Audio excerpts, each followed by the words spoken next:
Hello, hello, and welcome to another episode of the Game Audio Hour, a fortnightly podcast where we discuss all things game audio, from creative ideas to the latest techniques, project experiences to audio secrets. Here is where you'll find in-depth coverage and opinions related to game audio. And I have no idea why I'm talking like this. This is not usually the way that I start up the show. So let's get away from my stupid voice and say hi to Chase. What's up? What's going on, Vince? How you feeling? I'm feeling all right. I don't know why I just decided to adopt this particular voice. This is not typically how I hit this particular show. I feel like I'm doing something. Maybe I'm just adopting a voice that I've been using for one of these games that I've been working on recently. And is that what I'm doing? Is this my persona for the next hour or so? I really hope not. I think I would be really insufferable if that were the case. So again, step away from me. Mike, how are you doing? I'm doing well, and just one voice here.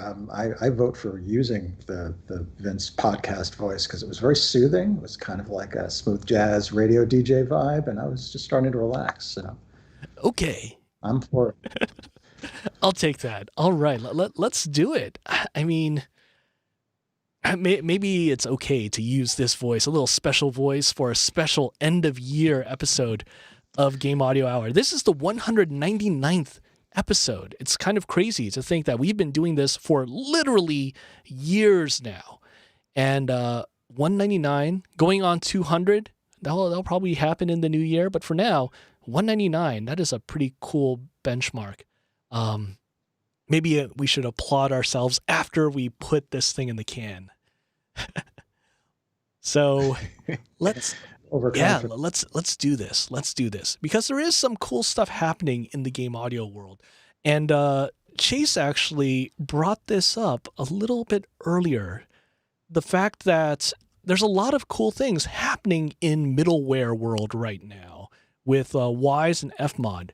And I think it was just last week that someone was telling me that, hey, Fmod is now totally free for indie developers with a yearly revenue of less than 200,000. That is really, really big news, I think, because Fmod is a really good solution, but honestly, there are a lot of middleware solutions that are out there that are pretty expensive. But wow, this is actually great. There's always been a couple of different things that were thrown to indie developers depending on how big the company was, how much the yearly revenue was. I always got annoyed by some of the things that I saw with things like Wise, where yes, it is free if you have only so many assets in your particular Wise project. And those numbers can really balloon up there, even for a small project. But seeing this, putting the entry to developers with a yearly revenue under 200,000 is really, really big, I think. Yeah. Yeah. I mean, Chase, you deal with a decent number of indie developers out there. What is your sense of how news like this would actually be received by them? So what I found was, so when you're working with indies, they're on a very, very low budget. And so they typically want to work with free in most cases. So what I found, at least I shared this particularly with one developer that I worked on the ground with, and I said, hey, we don't actually have to do, the way that we did the implementation before through this Hacks OpenAL type of custom engine stuff that we've been doing. It's great. It's very unique, but we can also now ship this with Fmod. And he was more partial to going this route, not only because of their announcement that happened, but particularly because he likes to use HTML5 and because they're always updating some kind of vertical slice demos for the alphas or betas that they're going to release for newer projects. This was more enticing for him than, say, the other middleware offers that are out there as well in terms of licensing and compatibility. The other things that I've been seeing and keeping a pulse about is how well they're working with newer engines that most independent developers are really more partial to in terms of Game Maker and Godot engine, as well as a couple others. So it's quite interesting to see, even if we look in the comments on Twitter based off of their posts on the Fmod.studio Twitter saying, hey, look, this is awesome. I can now plead my case to X developer that this is going to work more and benefits for the project overall. And it's just a really uplifting type of resonant feeling for the people who are working, trying to create great art overall. Yeah, that's really cool. You actually, you kind of hinted at this point there. Right now there's Fmod Studio, but before this became an option, you're working on this game with this team, and they've got their own sort of custom solution there. And there is something to be said for custom solutions, right? Do you feel like this is work that was good work that is now potentially lost, or is it just generally a good thing that, okay, now we're working with these people that have already tread this ground properly, so to say? I would have to go with the latter. No, all respect to due to the developer, extremely well talented and skilled. But for the point of those things, it was trying to match my vision of what I already was trying to. I believe at the time I had been talking to Fmod for 5 years ago to try to see if it was going to work with some kind of engine that would happen to work with that. And so it's kind of at this point playing the catch up from the dinosaur era. We're just getting by with those type of customizations based off of what I wanted to have happen in the project, versus now I don't have to do much customization work, and neither do they, because the API is working well and it's pretty smooth, and now I can hopefully go as crazy as I want to and make a great art form product overall in the long run. But before that, it literally was just bare bones. We can't experiment much. We can try to get close to what these other folks can do in audio middleware, but for this is what we can this is all we can maximize out. Okay. Actually, maybe we can go on a little bit of a tangent here. Continuing on this talk of middleware, just because it does seem like we are in this world that is really defined by middleware. So much of being an audio designer or an interactive music composer is, oh, I know how to implement in Wise, or I know how to implement in Fmod. But of course, those aren't necessarily the be-all, end-all of game audio, and there are certainly other middleware solutions out there, and there are a lot of people who try to do things on their own because there is something else that they want to do, something else that they've been experimenting with, or they think is further out there, something that is worth striving for. Mike, I mean, you actually used to do this before. I mean, you're a pretty darn good composer now, but before, you were a composer who also did some programming and trying to actually make some of this audio implementation happen. I was just wondering, do you have any particular thoughts on how this middleware news is going, as well as how middleware has really impacted you and the game audio world in general? Sure. I should add as a qualifier that when I was working more heavily in the middleware, the custom middleware realm, it was really the dark ages. And I implemented a reactive music system pretty much from scratch, tying it into the same AI system that was being used for the game's characters, which was a lot of proprietary technology. And I didn't invent any ideas, but I did a very early implementation of the existing ideas at the time. So it's nothing that I can really put on a resume except in maybe an early paragraph of the bio section. I think there seems to be a general trend expanding beyond middleware to make things to lower the friction for adopting complicated systems. So if you think of the modern middleware systems, they're all investments in a lot of time, and you're building up expertise in a particular set of tools. And yes, there's some transferability of knowledge if you're going from one system to another, because they're all approaching the same problems in dynamic audio. But still, if you know the interface and tools of a particular system, that's where you're going to be more comfortable, and that's where you're going to be fastest. So I think there's a real strategic push for making things as frictionless as possible to enter the system, especially as the number of middleware applications are expanding and growing. You want to get people, it's sticky basically. You want to get people invested in your system so they're comfortable with the tools, not just the composers, but the developers. So they do not, as Chase said, they don't need to be arm twisted into doing something that's new and different and has to be integrated with their own systems.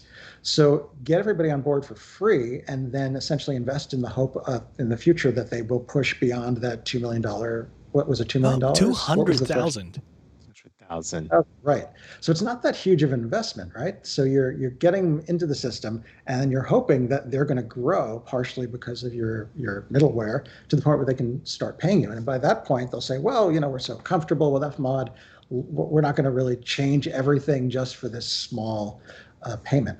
And it reminds me a little bit of what Apple recently did with the App Store, where they dropped the commission rates for developers whose revenues are below a certain threshold, which turns out to be the vast majority of developers.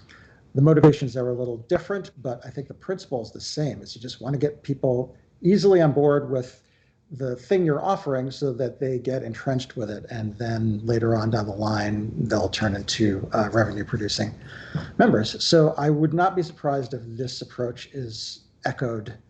Make sure I did the right number of negations in that sentence. I would not be surprised if this approach is echoed by the competitors, because if people start going to Fmod in droves because there's very little financial barrier to entry, and then they start staying with Fmod because it's what they've been using for the early phases of the history of a game developer, then Wise and friends are going to want to jump aboard that same train, to mix metaphors.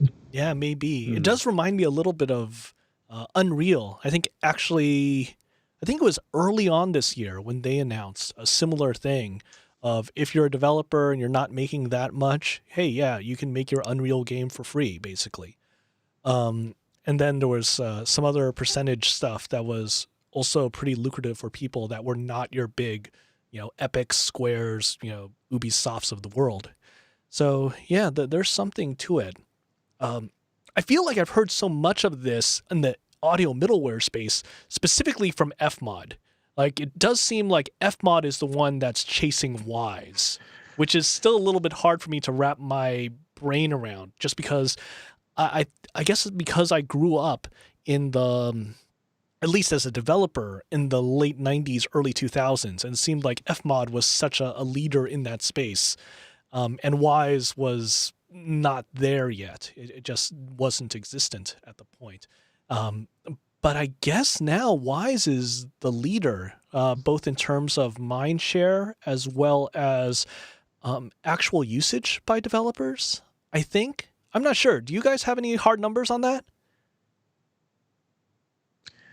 I wouldn't say hard numbers, but you can look at the social media presence and you can get a good feel on it, especially with the community and things as such. And it might have something to do with Sony owning, Audiokinetic. And I remember being at GDC a few years ago.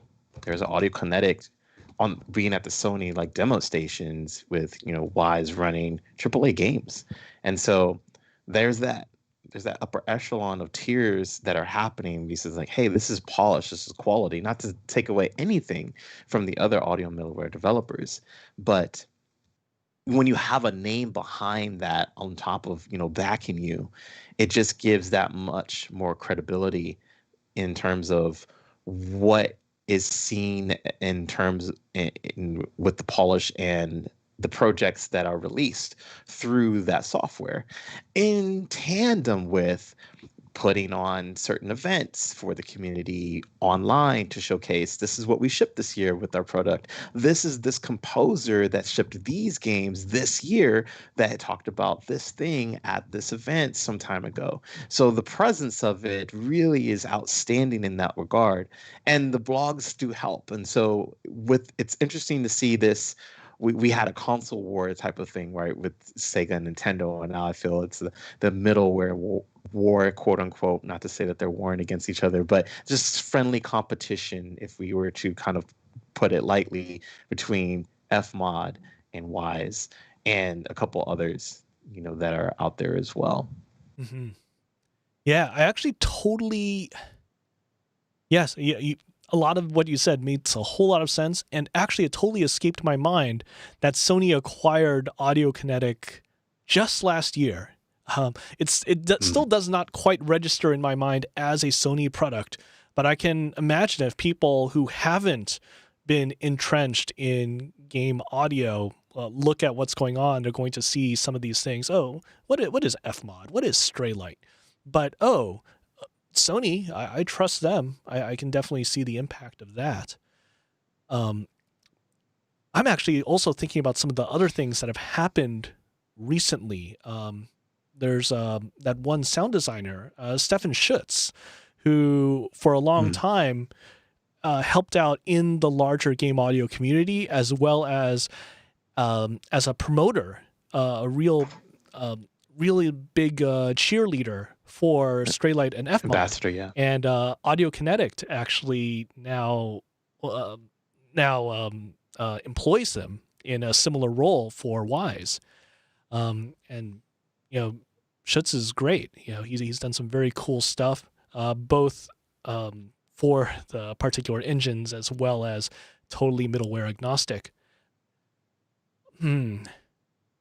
Absolutely.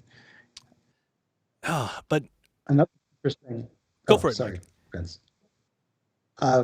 Another interesting side effect of the backing of Sony is that you don't have to worry about that company, the company that is now owned by Sony.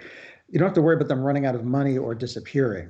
And the topic is very similar to when we've discussed indie plugins versus plugins by well-known manufacturers with longevity. You don't have to worry about the investment of time you make into learning a system and acquiring expertise disappearing because suddenly the company goes under. So in addition to a kind of implied QA seal, there's a sense that whatever you learn is going to be useful for the foreseeable future. Mm-hmm. Yeah, that's a really great point. It's nice to be able to rely on that and know that you can rely on them, not just now, but in the future. At least for Sony, I'm certainly thinking about other companies where if they acquired a product, you could say goodbye to that product. Google comes to mind. Gibson also comes to mind. All the yeah. So some fun stuff. While we're on this topic of audio middleware, I just want to finalize this with one quick thing, and maybe not so quick, but maybe we could make it pretty quick. Do you have a preference on what you work in? Let's just limit it to Wise and Fmod. Chase, you're nodding your head. What is your preference, Wise or Fmod? I nodded my head too soon. I jumped the gun, and it's neither of those. Oh, are you saying it is the custom tools that were made by the Aground guys? Okay. I'm not saying that either. It's one that we didn't mention. I can mention them. Yes. I mean, sure. Yeah, go ahead and mention it. Oh, wait, is it Elias? It is Elias. I am Team Elias. I want to be the ambassador for that. In fact, the latest talk for Audio Developers Conference, I think it just released, and someone found the video. I guess they didn't even tell me, but it just released, and a lot of people are really enjoying it, and it works really well. I'm really happy with it. Oh, that's cool. And they're coming out with something new in January that I just am really excited for if it really does everything that I've been trying to make work this year in their latest software. But yeah, that's my go-to audio middleware. Mike, do you stan a particular middleware or? Of the two heavy hitters, I lean more towards Wise just because I've spent more time there and it looks a little friendlier interface wise. No pun intended. They must run into that problem all the time. But weirdly, in the last couple of years, the games I've worked on have all had their own proprietary systems or just made use of what's available in Unreal or Unity. Mm-hmm. Yeah. It is certainly amazing how much you can do just with the base audio systems. I don't know how much that really applies to Unity. It's certainly much better now than it was in years past.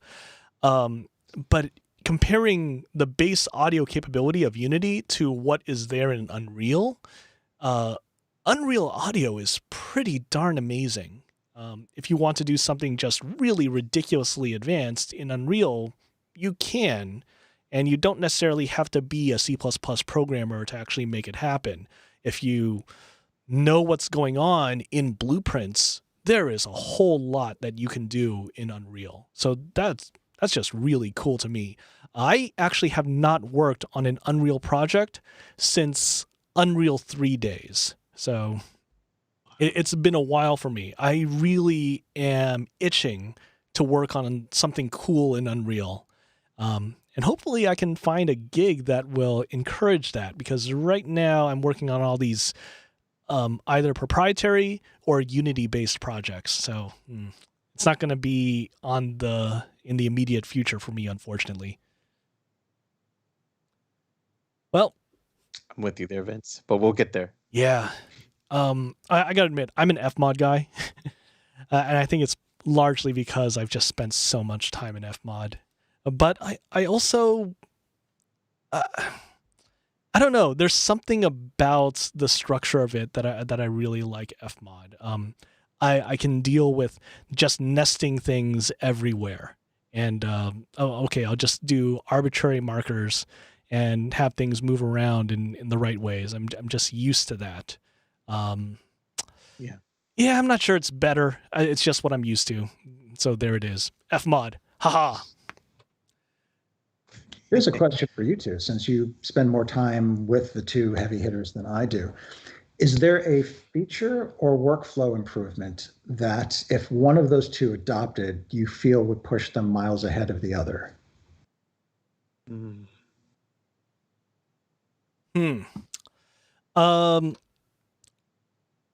I like the Wise sandbox a lot more than previewing stuff in Fmod. When it comes to mixing things around and moving things around there, I think that Wise's sandbox is great, but it's not perfect because I really like Fmod's 3D auditioning better than Wise's auditioning. Wise, really good for just general mixing of a whole bunch of sounds at once. Fmod, really good for specific mixing and handling 3D attenuation for a lot of 3D object positions. So if they could somehow mix those two together to make a really awesome auditioning tool, handles the 3D stuff great, handles like the large scope of lots of different sound events everywhere really well, that would be the ultimate. Yeah, I would have to say for me, it's been a while since I used Fmod. I think it's been 2 years and a little bit more than Wise. And I spent at least close to 100 hours in Elias this year alone because it just clicked. We talk about in our green room mostly about user interface, and that for me in terms of workflow and efficiency that works in my mind from going to Cubase and being able to pre-plan in the arranger tracks for Cubase gives me an idea of what Elias workflow will be like. So I don't have to mentally do any type of gymnastics in my brain before I get to Elias. I can just hop right in. I know where things are. Here's the transition settings. Here's this, here's another. The only thing that I think obvious, almost pretty sure, Vince, you probably can check me on this, is that the time signature changes and the BPM changes are already there in Fmod and Wise, and that doesn't exist in Elias yet. And there's a couple other things, but mixing is solid. Any type of customizations that you pretty much want to kind of do, and they have a little bit of hangups here and there, but nothing to really pull back the efficiency workflow of anything else. I'm really just looking for the BPM and time signature change between themes, and I'm golden. I'm good. Yeah, I think Wise is a little bit better about that than an Fmod. Fmod, you do have that, but there are actually some weirdness that can happen if you're going between regions with different tempos and different time signatures. I've actually had a couple earlier versions of Fmod Studio crash on me, specifically because of tempo marker issues in events. But I think they fixed a lot of that either at the end of Fmod Studio 1 or going into Fmod Studio 2, which I guess they've been there for about a year now. But, actually, Mike, I'm kind of wondering, is there anything, since you're really quite agnostic when it comes to these audio middlewares, is there something that you think would really create some sort of gravitation towards something? If one of these middlewares came out with a particular bullet point, what would that bullet point be that really gets your attention? This reflects my own bias as a Macintosh person, but from what I've seen, the UIs of both Wise and Fmod look like PC apps from 2005, and I recoil a little bit. So if one of them said, we threw away our interface and we fired everyone who's ever worked on it and burnt it to the ground and started from scratch with something that looks modern, and we've looked at the workflow and we've made every widget the right size, put that kind of attention to detail into the experience, it would certainly be more appealing to me personally. That said, this is not, I'm going to go where necessity pulls me. If my next project is based in Wise, I'm going to dust off, that app and get back into it. So I don't have a really strong prejudice, but that is something I would certainly like to see in both of the two major platforms. Okay, cool. Well, we've done a lot of middleware talk, so let's go ahead and table that for now and go into something else. It is the end of the year, and there's been a lot of stuff that has happened this year, especially in the awards front. So if you're a gang member, you might have seen some emails saying, hey, put in your nominations for what were the best sounding games of the year. Maybe you checked out the Game Awards, which just happened last week, honoring various games and, giving a little bit of kudos to some of the audio that's out there.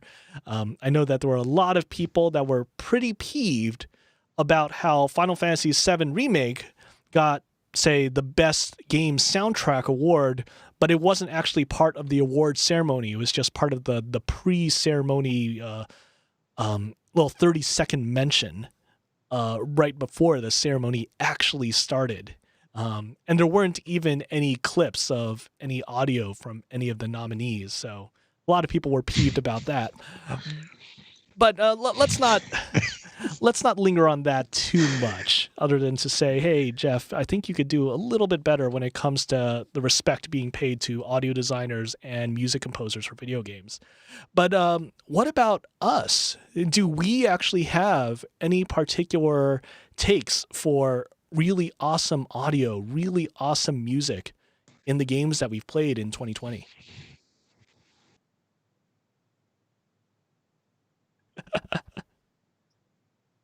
Oh, man. Okay. While you're thinking, Jeremy in the chat says, yes, both of these things. Yeah.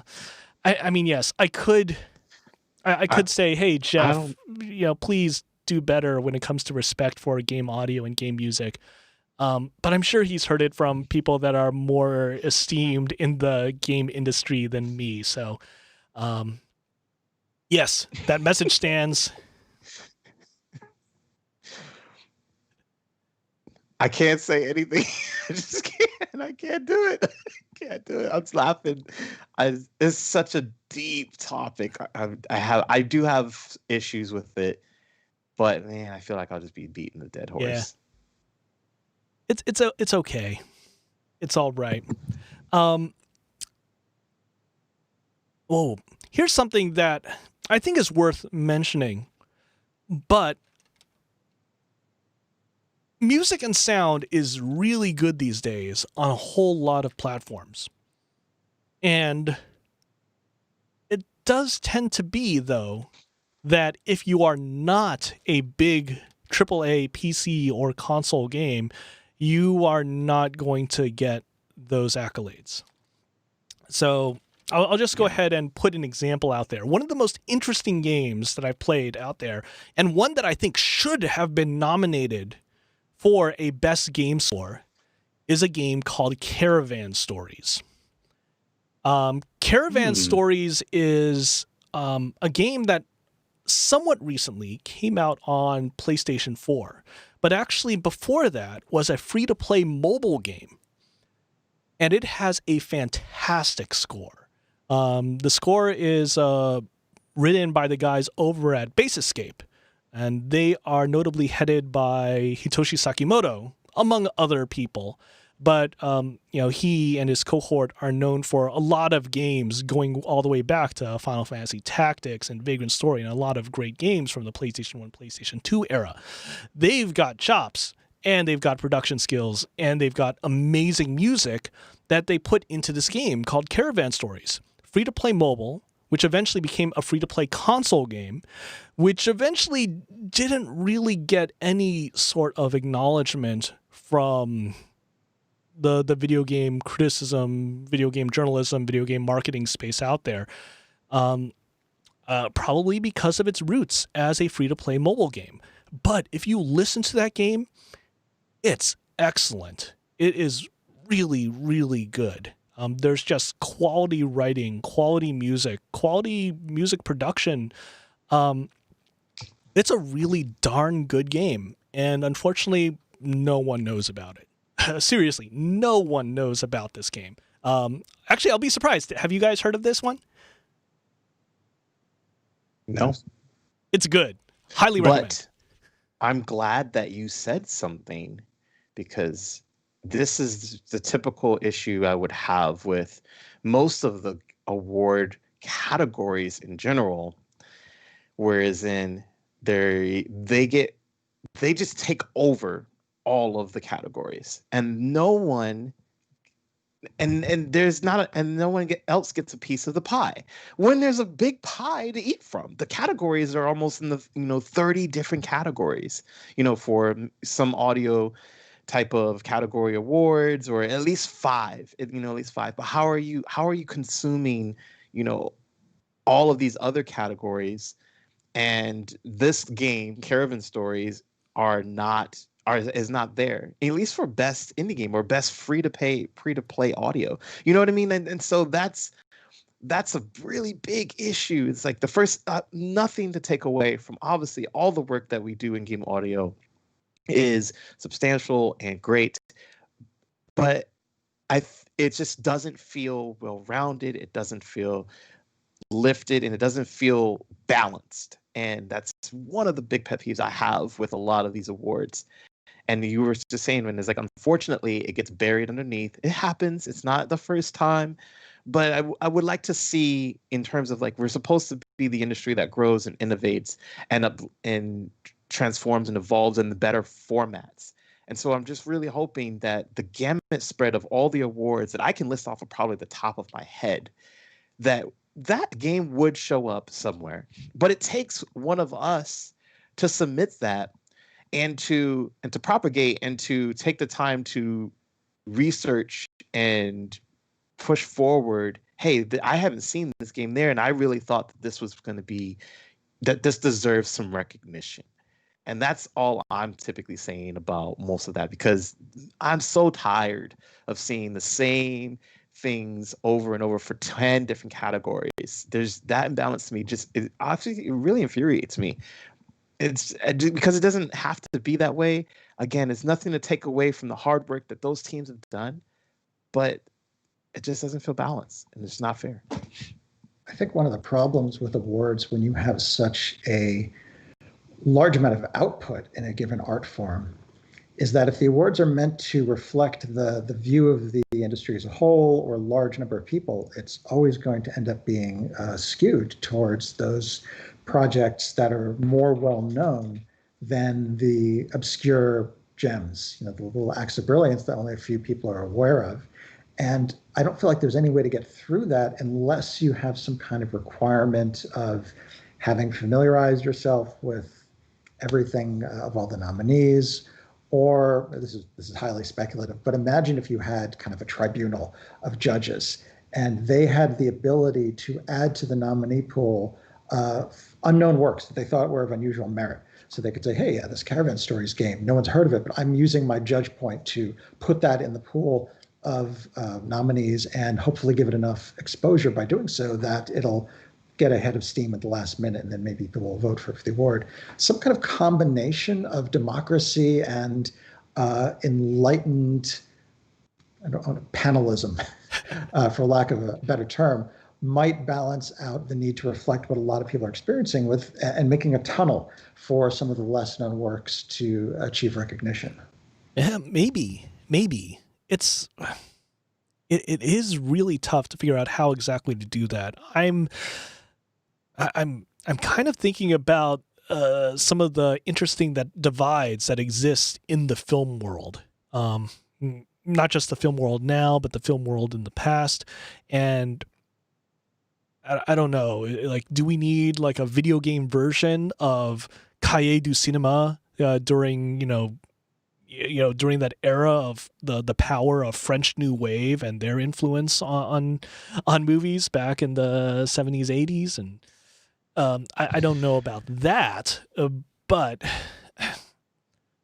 yeah, it's hard. Well, there's also the payment to entry scale too, that I think is also unfair in some regard as well. But I think that's just kind of, I'm learning at least the politics of the awards in general. Who's got the fatter wallet? It's got the best campaign behind the money and the marketing. It's just typically who's going to get seen the most with visibility. And Caravan Stories may not have that type of financial backing, to enter into a $500 award show, just to be considered of some kind of magnitude of such. Mm-hmm. So there's that too. You know what? I'm going to go through this Game Awards thing because it did just happen last week. The nominees for score and music, as well as the nominees for audio design. Actually, let's start with the audio design. 5 nominees in that category: Doom Eternal, Half-Life Alyx, Ghosts of Tsushima, Resident Evil 3, and The Last of Us Part 2. And the winner ended up being Last of Us Part 2. And for all the kvetching over the last few minutes, that is definitely a worthy winner. Last of Us Part 2 is just fantastic from a pure audio perspective. It's great. It really, really is great. I cannot say anything bad about that game when it comes to audio. And also, there were so many things that they did that were just really aspirational from a technical perspective and from an accessibility perspective as well. It's really darn good. I have no issues with that game winning whatsoever. I still think that maybe some other games could have gotten a nod, but man, what a game. What a game. Do you have any comments on the other games, though? Half-Life Alyx also was really good, by the way. Yeah, if Alex was here, he would be able to speak on that. Ghost of Tsushima, also a really good game. For the little bit that I've played, I've only played a couple of hours. I've watched people play on stream, and it seems really great. I need to get into that. Doom Eternal, Resident Evil 3. I gotta admit, I didn't play Doom Eternal or Resident Evil 3 at all. Did you guys? No, I missed this Doom go around, and Resident Evil 3.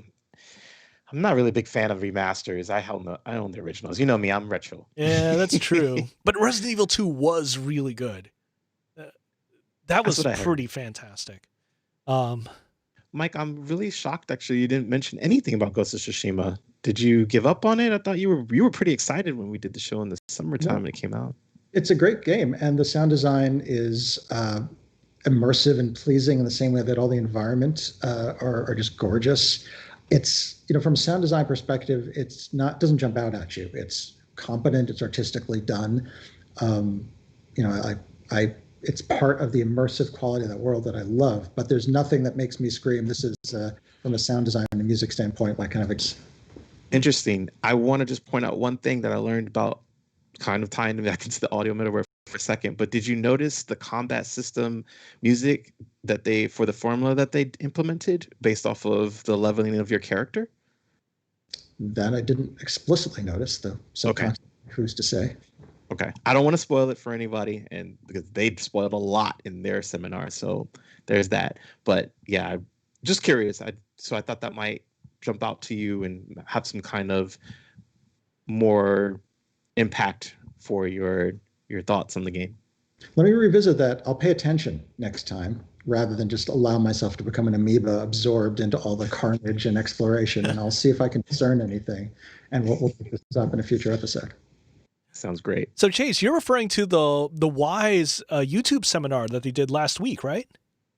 Yeah, the Wise World Tour. I had the opportunity and grand pleasure to attend the 2018 one that they had, which was frankly phenomenal.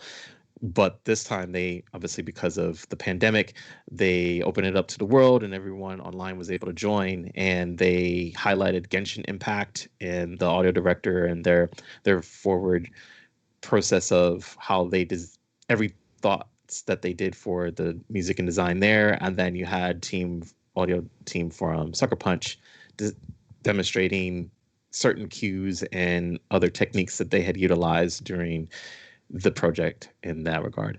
Yeah, those Wise seminars have been good. Honestly, YouTube's been great, and all these online events have been really good. Just being accessible over the course of this year has been a really nice thing. Oh man, yeah, it really has. Saved me a lot of money too, I realized. Oh yeah. Yeah, I don't mind that at all. No paywall. Woohoo. Let's see. Let's go back to this Game Awards. The best score in music. 5 nominees there. Doom Eternal, composed by Mick Gordon. Final Fantasy VII Remake, composed by that team. And they mention Uematsu, Hamauzu, and Suzuki, but there's actually a lot of people at Square that worked on that particular music soundtrack. There's Hades also, by Darren Korb, Ori and the Will of the Wisps, composed by Gareth Coker, and Last of Us Part 2, composed by Gustavo Santaolalla. And also additional music by Mac Quayle. And the winner went to Final Fantasy VII Remake. Oh, man, it's so amazing. They didn't even mention... They didn't even mention the individual composers during that Game Awards thing. It's just, oh yeah, the winner is Final Fantasy VII Remake. Yay, music. On to the next. Yeah. But yeah, they got the win.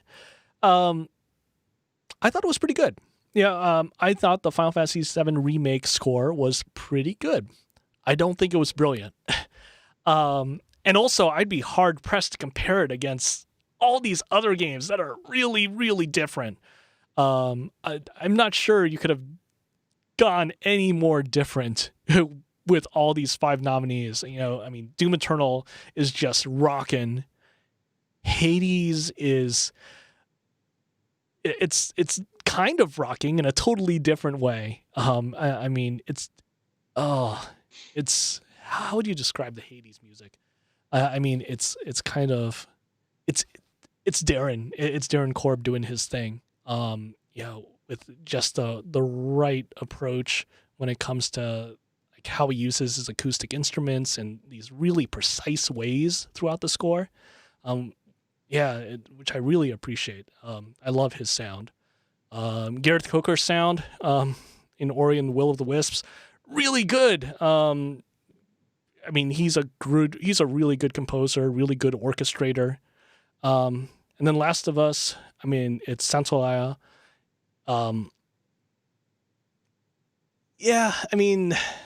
It's good. I love his music, but it's not brilliant.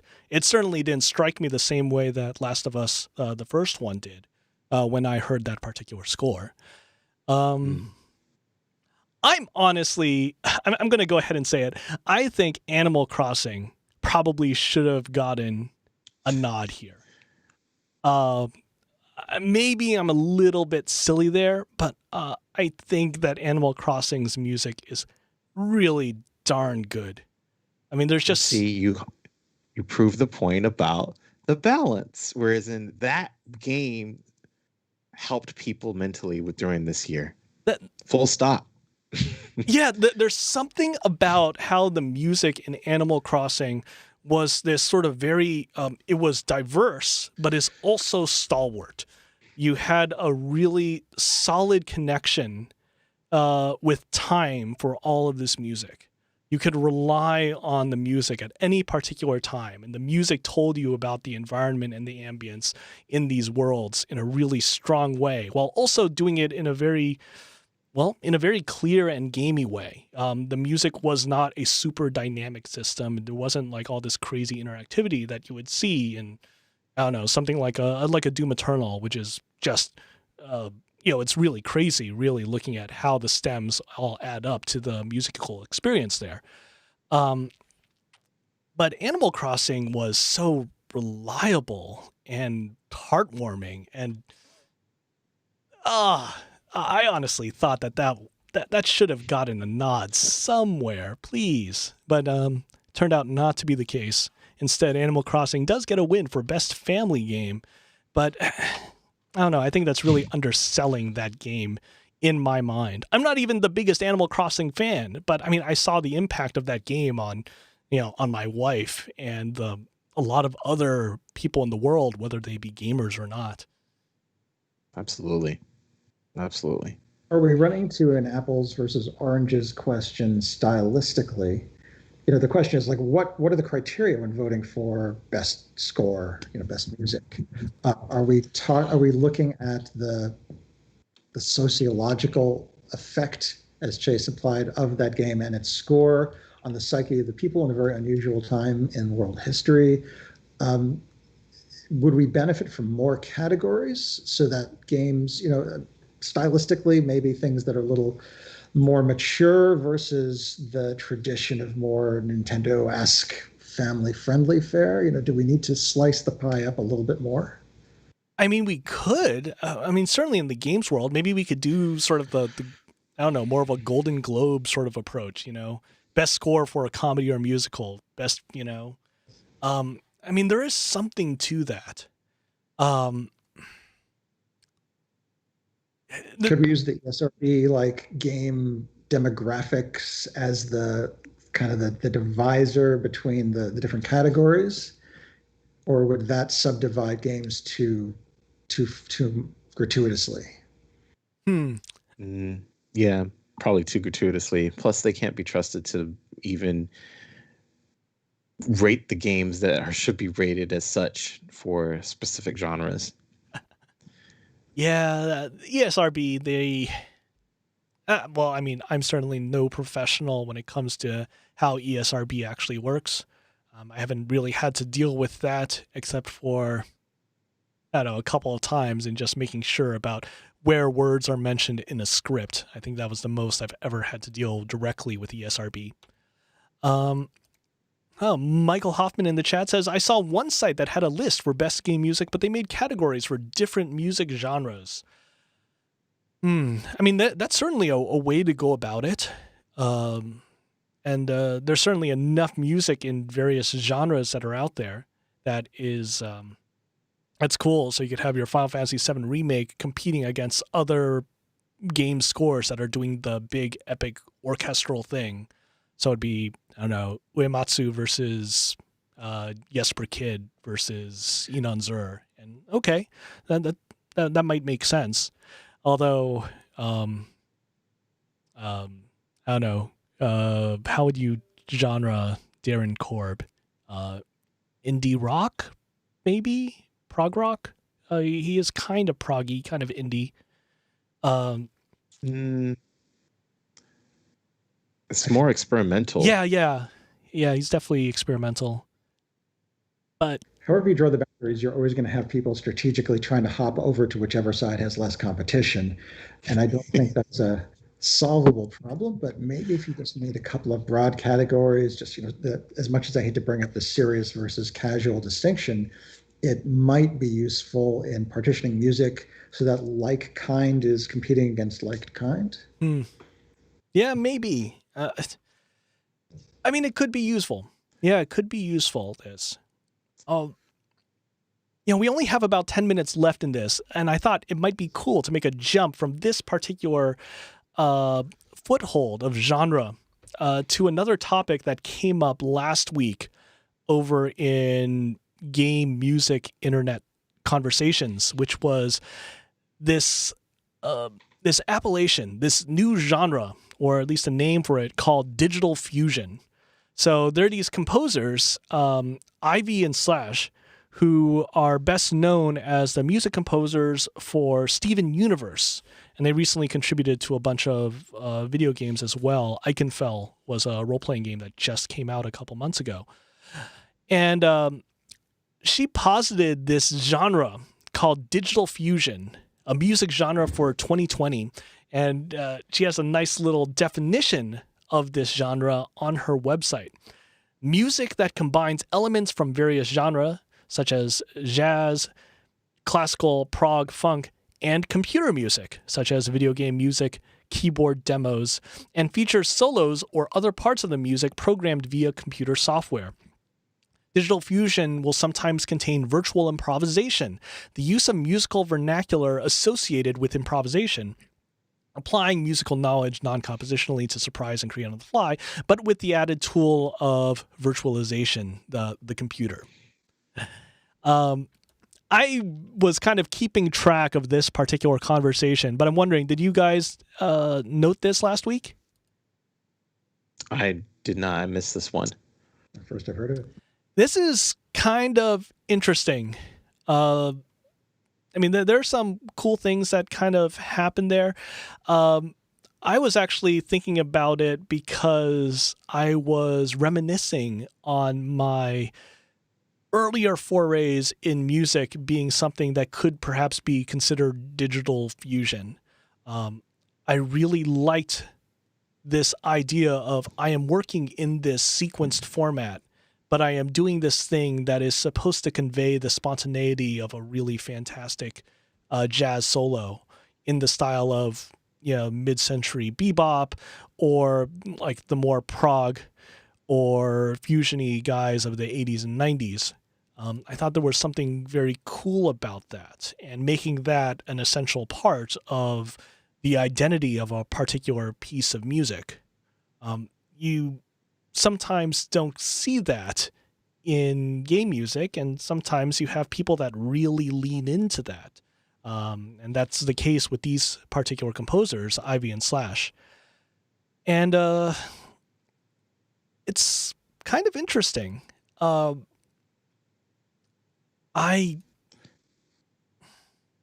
once was someone that might be proud to call themselves, I'm really into digital fusion. But nowadays I'm not. I think maybe because of the soloistic impact. There's something about the idea of a solo in your premeditated, pre-sequenced piece of music that kind of bugs me, and I'm still not sure exactly why it bugs me. But I wonder, presenting it in this way, do you have any feelings one way or the other on this? So to recap the definition of the genre, you're talking about interpolating sort of a half synthesized, half premeditated solo, much as you would have a soloist in a jazz combo, or like electric guitar solo, that sort of thing. Yes. And what's a seminal example of that in practice? Well, yeah, what is a seminal example of this? They actually put let me link to this in the chat here so that you see this message. They do actually have a link to a Spotify playlist that actually has a couple of these, but they're so it's really very recent stuff. I'm trying to think about like what is something that really establishes it. I'm not totally sure right now. What is like the seminal example? I can't think of it at the moment. I feel like in order to evaluate an example of this style, you'd have to listen to it a few times so you could abstract away the system from the particular solo that was rendered in a given gameplay segment, right? Otherwise, you don't know what's being generated on the fly. Okay, hold on. I've got an idea.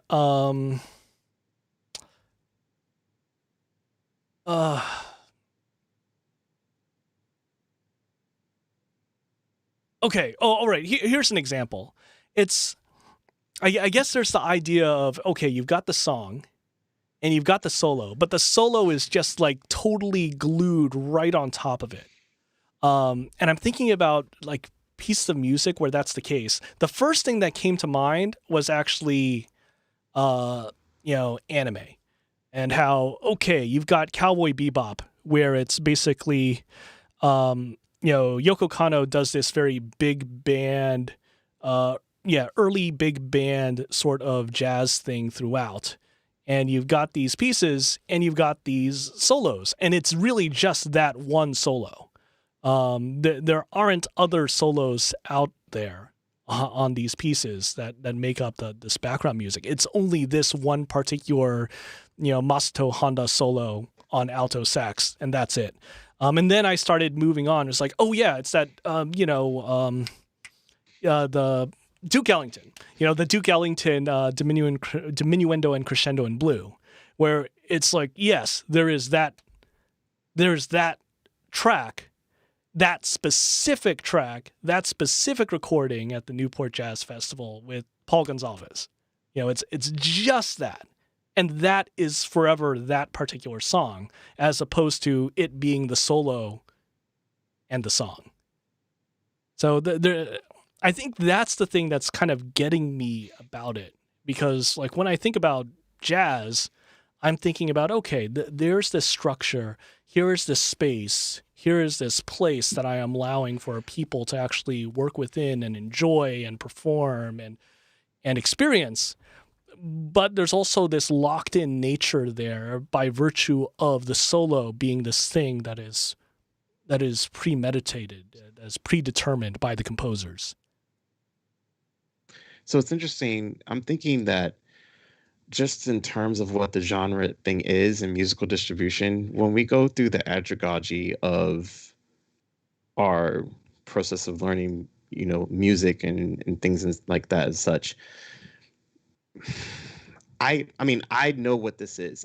This is my sound, digital fusion. I've done that exactly what you're talking about. Plus the solo on there, on top of that, and here it's in the ground. It exists, but even when I wanted to submit something to a Spotify playlist, it doesn't have video game music as a genre in there. Is this gonna be big enough? Whereas it has all these other genres from neo soul and fusion and experiment and classical and orchestral hybrid, and we could go on with that in terms of more marginalization when we can't even categorize what it is to the major platforms to be heard in its own right. This is my question. Do we really need another genre? Yeah. I feel like a couple of topics here that are flying by at the same time. The artistic effect of having a solo texture, like solo on top of ensemble. And then there's concerns for if I'm reading Chase right, the idea of creating a new stylistic nook that will lend the scores that fall into that category to obscurity. And we're touching back maybe on the subject of how do we get recognition for scores and how that impacts awards. So this seems like we've tapped into this whole universe, but we don't have a lot of scores where we can say, yes, I really liked that example of digital fusion or not. So I almost wonder if we should take it offline, go through that recommended listening list, Vince, that you mentioned, and then reassemble, and having all listen to like the top 10, see what kind of thoughts we have, at least artistically. I think that sounds cool. I mean, I certainly have a lot of time before the end of the year in order to listen to some more music. That's certainly one of the things I'm planning on doing during this break that exists between now and New Year's. So I'm going to go ahead and share that with all of you. Actually, before we get off, I want to share this playlist with all the people here because I know I can find it on Twitter. I'm pretty sure I can find it on Twitter. Oh, please tell me I can find it on Twitter. Come on. No, I can't find it on Twitter. No, I should be able to find it. Darn it. Oh, here we go. So I've got this one, and here is the Spotify playlist. Just going to post it right there in the stream, in the chat, so that you could check it out. I guess we will check it out. It's a Spotify playlist that Ivy calls Digital Fusion Volume 1. That's going to be our required listening. And then this, I guess it's appropriate in this music genre for the year 2020. Maybe we'll revisit it next year in episode 200. Woohoo. Let's That's do a it. Let's do it. Skillful segue. Yeah. But, we can keep on segueing forever. Let's call it an episode, shall we? Because it has been an hour. It's been a great Game Audio Hour. It's been a great Game Audio Hour year. There's been a lot of people in the chat, a lot of people watching on YouTube and Twitch. And to all of you, I say thank you so much for watching and listening to this episode and throughout all these episodes over the weeks, months, years. We are incredibly thankful. Thank you so much. We hope to see you again in the next year. It's going to happen in January. So before then, enjoy your Christmas, enjoy your New Year's, enjoy your holidays. Also, like us on Facebook, follow us on Twitter, check out our updates there, because that's where we will let you know about episode 200 next year. And That's right. until then, bye for now. Bye. Take care.